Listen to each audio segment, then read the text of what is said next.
Why read 48 Laws of Power by Robert Greene? This is our upcoming Bootstrap Book Club discussion that starts actually on Tuesday, February 25th, this coming Tuesday. To join Bootstrap Book Club, go to yfe.me/bootstrapbooks. It's a Facebook group, or go onto Facebook and search for Bootstrap Book Club. Request to join and I'll make sure that I accept you. But in this video, I'm going to tell you 3 reasons why you should join us in the discussion of the 48 Laws of Power by Robert Greene.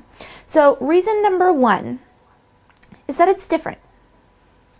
I feel like as young female entrepreneurs, a lot of the books that are marketed to us and written for us is really around the idea of authenticity and transparency. That's been a common trend over the last few years. However, I think that's awesome. I think that's great. But at the same time, I feel like we need to also look back into the laws of power. What makes someone powerful and how will that affect our businesses? So reason number 1 is that it's something different. It's coming from a male perspective. And if you're listening to the book on Audible, which you can get the book for free if you're not a member yet, go to audibletrial.com/ovali. You get the book for free and you also help support young female entrepreneurs.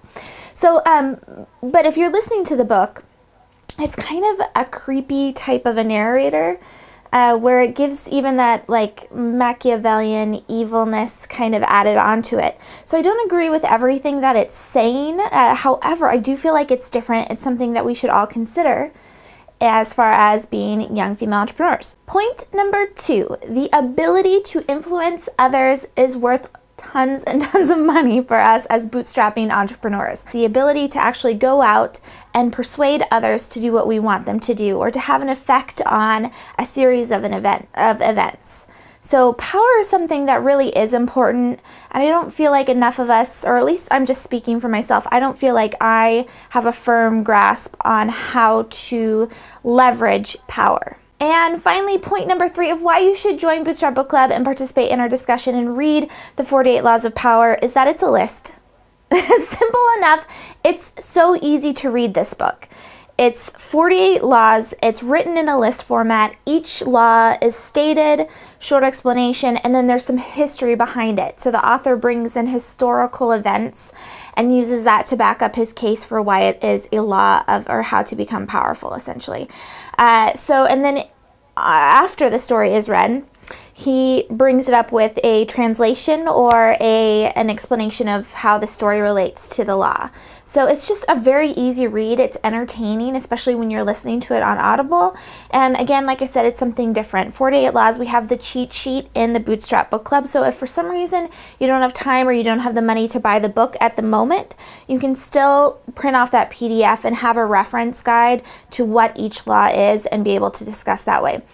Every Tuesday and Friday, there's a new question that comes out in the Bootstrap Book Club discussion, which is just, again, a Facebook group. Look for it. It's going to be coming out from me, Jennifer Dono, on Facebook. And what it'll do is it'll say Q1 on Tuesday, February 25th. It'll list out the question.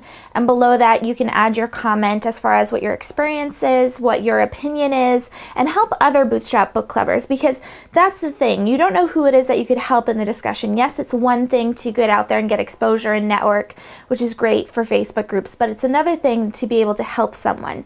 So you don't know who you're going to affect by sharing what it is that you think about the specific question. So this has been Jennifer Dono. Thank you so much for watching this week's vlog. Hope to see you in Bootstrap Book Club this week starting on Tuesday, February 25th at yfe.me/bootstrapbooks for our reading of the 48 Laws of Power by Robert Greene.